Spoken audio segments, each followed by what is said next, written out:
Vizag steel plant కార్మికుల పరిస్థితిపై అందరూ ఆలోచించాల్సిన తరుణం వచ్చిందని వైఎస్ఆర్సీపీ అధినేత మాజీ ముఖ్యమంత్రి వైఎస్ జగన్మోహన్ రెడ్డి అన్నారు. ఇక్కడి కార్మికులకు తొలి నుంచి అండగా నిలిచింది వైఎస్ఆర్సీపీనేనని, ఇప్పుడు కూటమి పాలనలో వాళ్ళ పరిస్థితి ఆగమ్య గోచారంగా తయారైందని ఆయన అన్నారు. బుధవారం సెవెన్ హిల్స్ ఆసుపత్రిలో విశాఖ స్టీల్ ప్లాంట్ ప్రమాద బాధితులను పరామర్శించి అనంతరం ఆయన మీడియాతో మాట్లాడారు. విశాఖపట్నం స్టీల్ ప్లాంట్ లో స్టీల్ మెల్టింగ్ షాప్ లో జరిగిన ఈ ప్రమాదంలో ఇప్పటికే దాదాపుగా 9 మంది చనిపోయిన పరిస్థితుల మధ్య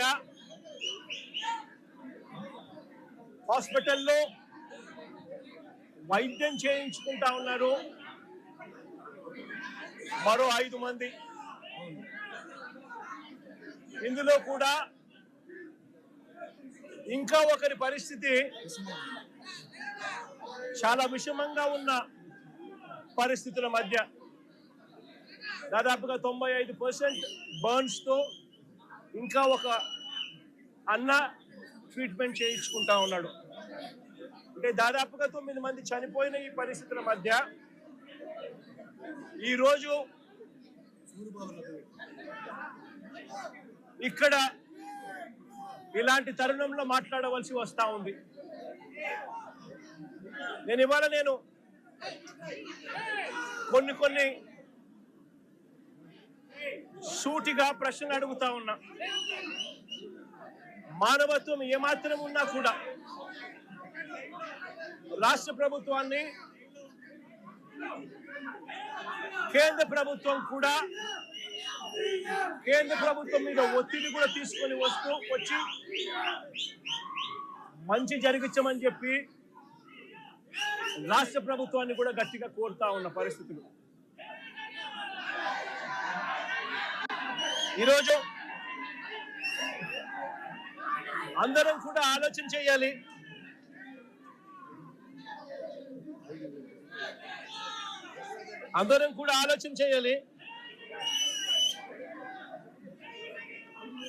ఈరోజు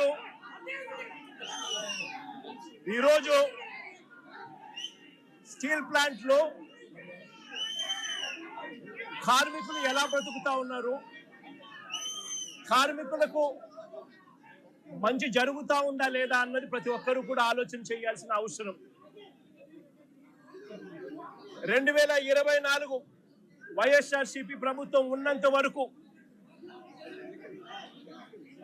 కార్మికులు, స్టీల్ ప్లాంట్ ఎంప్లాయీస్ ఎలా బ్రతికే వాళ్ళు, ఇప్పుడు చంద్రబాబు నాయుడు గారి ప్రభుత్వం వచ్చిన తర్వాత వీళ్ళ కూటమి ప్రభుత్వం అధికారంలో ఉన్న నేపథ్యంలో ఎలా బతుకుతా ఉన్నారు కార్మికులు, ఎంప్లాయీస్ అన్నది అందరం కూడా బేరీజు వేయాల్సిన అవసరం ఉన్న పరిస్థితి.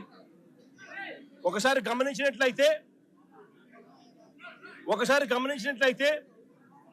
ఇదే స్టీల్ ప్లాంట్ ప్రైవేటీకరణ అప్పట్లో ప్రస్తావన వచ్చినప్పుడు వైఎస్ఆర్సీపీ ప్రభుత్వం గట్టిగా దీన్ని ఆపింది.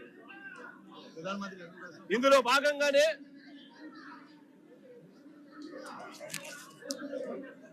భాగంగానే అప్పట్లో 2021 మార్చి 9వ తారీఖున ప్రధానమంత్రి గారికి లేఖలు కూడా రాశాం. ఎట్టి పరిస్థితిలోనూ స్టీల్ ప్లాంట్ ప్రైవేటైజేషన్ జరగకూడదు, ఈ ప్లాంట్ను నిలబెట్టగలిగే పరిస్థితికి వివరిస్తూ ఏ రకంగా చేస్తే ఈ ప్లాంట్ నిలబడగలుగుతుంది అని చెప్పి సలహాలు ఇస్తూ ప్రధానమంత్రి గారికి లేఖ కూడా రాశాం. 9వ తారీఖున లేఖ రాశాం. అదే మాదిరిగా ఫిబ్రవరి 6 కూడా 2వ లేఖ కూడా రాశాం. ఫిబ్రవరి 6 కూడా 2వ లేఖ కూడా రాశాం. ఫిబ్రవరి 6, మార్చి 9.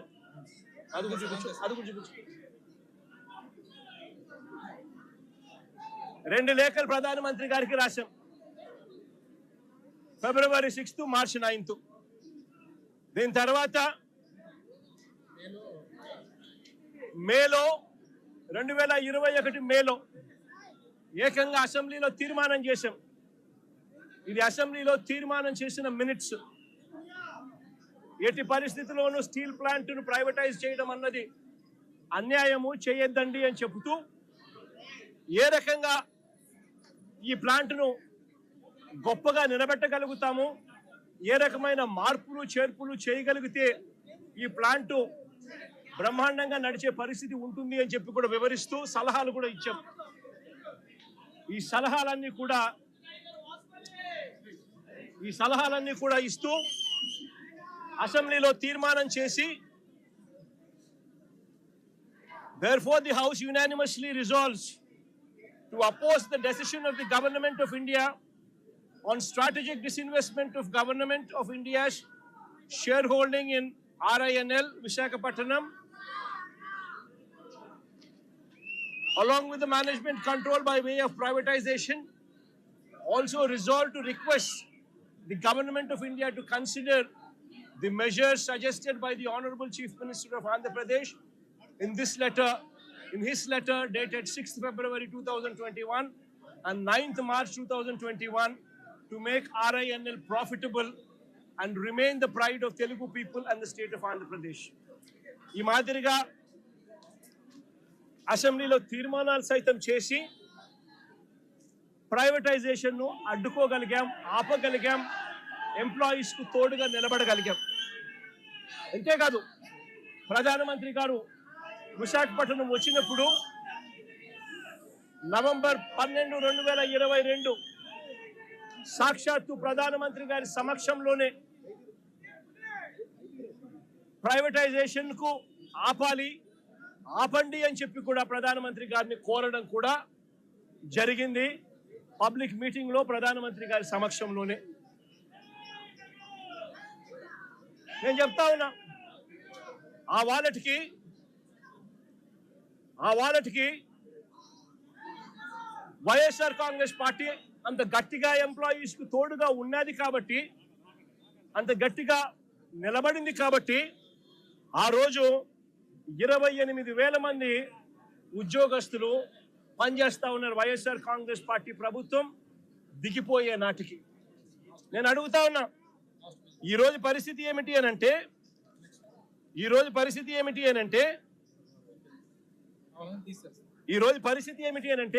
కేవలం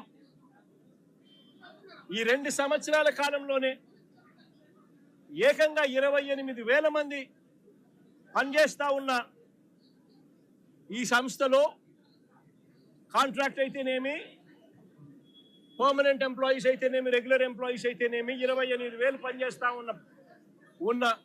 ఉన్న పరిస్థితుల మధ్య 2024 మన ప్రభుత్వం దిగిపోయే నాటికి ఈ 2 ఏళ్లలో ఏకంగా 10,500 మందిని తీసేశారు.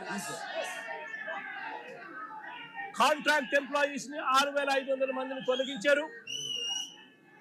విఆర్ఎస్ ప్రకటించి బలవంతంగా విఆర్ఎస్ తీసుకునేట్టుగా ఒత్తిడి తీసుకొస్తూ మరో 1,800 మందిని తప్పించారు. రిటైర్ అయిపోయిన వాళ్ళు మరో 2,500 మంది, దాదాపుగా 10,500 మందిని ఈ 2 ఏళ్లలోనే తొలగించడం జరిగింది, తీసేయడం జరిగింది.